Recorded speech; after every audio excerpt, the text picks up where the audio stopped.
சேலம் மாவட்டத்தில் டீக்கடையில் சாம்பிளுக்கு மிக்சர் கேட்டு தகராறில் ஈடுபட்ட நபர்களின் சிசிடிவி காட்சிகள் வெளியாகியுள்ளது. கண்ணாடி பாட்டில்களை நொறுக்கி பலகாரத்தை தூக்கி வீசி அட்டூழியத்தில் ஈடுபட்ட சம்பவத்தில் நடந்தது என்ன?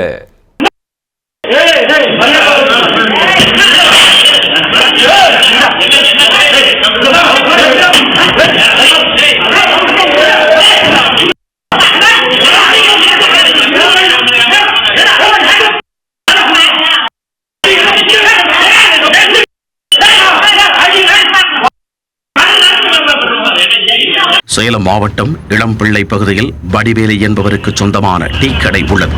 சம்பவத்தன்று கடைக்கு வந்த 4 பேர் டீ ஆர்டர் கொடுத்துவிட்டு கல்லாப்பட்டிக்கு சென்றுள்ளனர். அங்கிருந்த கடை ஊழியரிடம் சாம்பிளுக்கு மிக்சர் கிடைக்குமா என கேட்டுள்ளனர். அதற்கு சாம்பிள் எல்லாம் கிடையாது, காசு கொடுத்தால் மட்டுமே மிக்சர் கிடைக்கும் என ஊழியர் ராசுக்குட்டி பதிலளிக்க,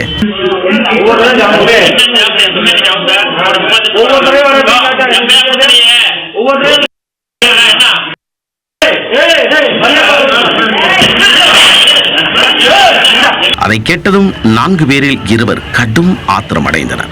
மாறி மாறி தகாத வார்த்தைகளால் பேசி பிரச்சனையை பெரிதாக்க ஒரு கட்டத்தில் கண்ணாடி பாட்டில்களை கீழே தள்ளி பலகார பொருட்களை தூக்கி வீசி தகராறில் ஈடுபட்டனர். லேசான வாய் தகராறு இவ்வளவு பெரிய பிரச்சனையாகும் என அங்கிருந்தவர்கள் யாரும் எதிர்பார்த்திருக்க மாட்டார்கள். ஒரு கட்டத்தில் ஆக்ரோஷமாக இருந்தவர்களை அப்பகுதி மக்கள் தடுத்து நிறுத்தி சமாதானம் செய்தனர்.